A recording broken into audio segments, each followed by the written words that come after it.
Hello friends, मेरा नाम प्रियंका और यहाँ कर रही हूँ अपनी यूपी टीजीटी होम साइंस की तैयारी। जैसे कि आपको मैं अपनी सभी वीडियो में बताती हूँ कि अब फ़िलहाल जो मेरी तैयारी चल रही है वो मेरी मतलब यूपी टीजीटी होम साइंस की चल रही है, क्योंकि स्टेट का भी कुछ नहीं पता है कि कब होगा कब नहीं। लेकिन अब जो मेन टारगेट है यूपी टीजीटी ही है, क्योंकि यूपी टीजीटी का जब 2-3 साल से इंतजार देख रहे थे, तो अब जब एग्ज़ाम है तो अब कैसे मुकर जाएँ कि अब एग्ज़ाम नहीं है। नहीं, अब हमें बहुत अच्छे तरीके से अगर हम तैयारी करेंगे तो कहीं न कहीं सफलता ज़रूर मिलेगी। तो इससे अच्छा है कि फ़िलहाल यूपी टीजीटी की तैयारी कर ली जाए, क्योंकि एस्टेट की तैयारी में मतलब कर भी लेते हैं और कभी नहीं भी करते तैयारी उसकी, क्योंकि ऐसा होता है कभी तो पता चल जाता है कि एस्टेट का एग्ज़ाम होगा या नहीं होगा, लेकिन यूपी टीजीटी का एग्ज़ाम फिक्स हो चुका है।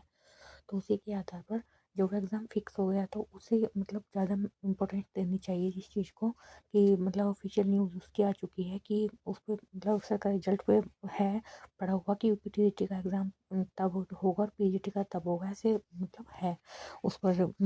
सरकारी रिजल्ट पर जब आप जाओगे तो आपको मिल जाएगा। तो मेरा तो ये कहना है कि जिस चीज़ में मतलब हमने इतना टाइम दे दिया, मतलब 2022 में फॉर्म डाले थे यूपीटीजीटी के और 22-23 24 और अब 25 लगा है, तो ये देख लो कि कितना टाइम पीछे चला गया। तो इससे अच्छा है कि अपने मेन टारगेट को ही अपना मतलब उसमें सफलता पानी चाहिए, उसके लिए कड़ी मेहनत ज़रूर करनी चाहिए, इंसान को एक अनुभव मिलता है। और ये चीज़ें मैंने भी मतलब नोट की है कि कभी-कभी ऐसा होता है जैसे हमने अपने नोट्स तैयार कर लिए, उसके बाद हम प्रैक्टिस सेट लगा रहे हैं। जब तक हम प्रैक्टिस सेट लगाते हैं तब तक हम उन नोट्स में से बहुत कुछ भूल जाते हैं, और भूलने की वजह होती है जब हम प्रैक्टिस सेट लगाते हैं तो उसमें हमें वही चीज़ें बहुत कम याद रहती हैं जो हमने फिलहाल में नोट्स में पढ़ा था। तो इससे अच्छा है कि आप अपने मतलब तैयारी को धीरे-धीरे करते हुए और मतलब थोड़ी-थोड़ी तैयारी चाहे आप नोट्स से करो, चाहे आप प्रैक्टिस सेट से, तो वो चाहे आपको कितनी भी बार उनको दोहराना पड़े, लेकिन आप दोहराओ और समझ-समझ के लिख-लिख कर याद करो। वो अपनी मर्ज़ी है कि आप किस तरीके से याद करते हैं या आप अपना कंटेंट किस तरीके से तैयार करते हैं। आप मतलब बिना लिखे आपको याद हो जाता है, या आप बस ओनली पढ़कर मतलब पढ़कर वो से मतलब सभी की कैपेसिटी अलग-अलग होती है याद करने की। कोई लिख कर बाइंडर पर तब अपनी चीज़ों को याद करता है, कोई ऐसी रट्टाफिकेशन से करता है, लेकिन रट्टाफिकेशन मानो जल्दी भूलता है, और जो बाइंडर में लिख-लिख कर याद करता है तो उसमें मतलब इंसान की समझ हो जाती है, और मतलब समझ से वो चीज़ें ऐसा हो जाता है, फिक्स हो जाता है, स्थायी हो जाता है हमारा पढ़ा हुआ। अगर हम एक मतलब रफ बाइंडर में अगर हम उसको लिख-लिख कर याद करते हैं, वो हमारा फिक्स हो जाता है, उसे हम नहीं भूलते। बहुत कम ऐसा होता है जिसको हम याद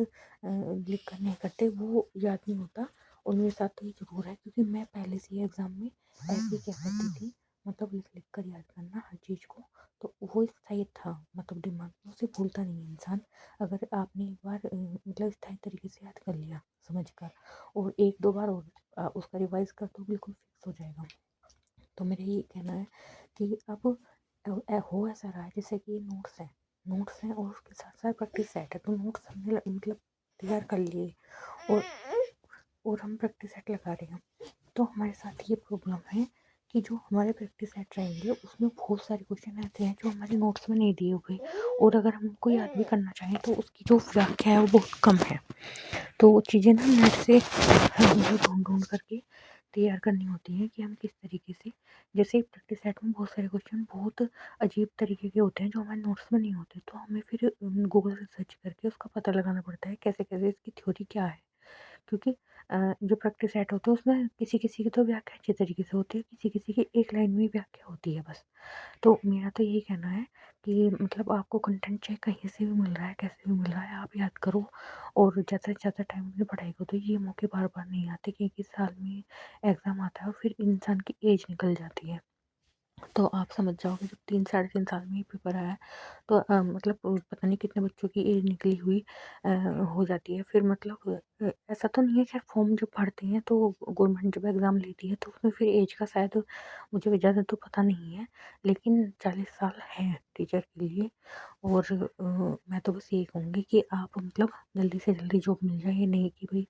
सारा मतलब उम्र चली जाए तब जॉब मिले, नहीं, एक अच्छा समय होता है जॉब मिलने के लिए भी,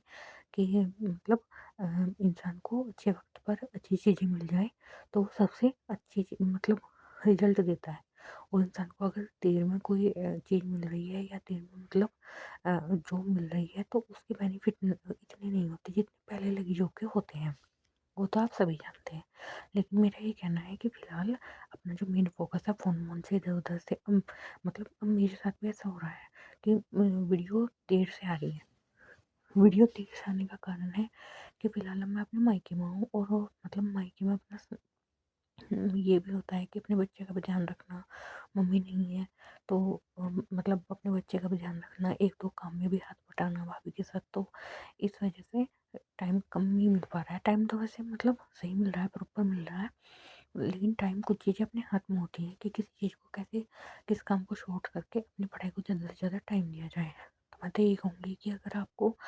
कोई भी काम कर रहे हैं, आप वो काम में मतलब मैं ये नहीं कहती कि काम में फ़ोकस ना लगाएँ, लेकिन काम में फ़ोकस करें, लेकिन सबसे ज़्यादा फ़ोकस उस चीज़ को दें, उस चीज़ में अपना फ़ोकस करें जो चीज़ हमें हमारे जीवन की एक आधारशिला है, यानी कि नींव है। उस नींव से ही सब काम होंगे।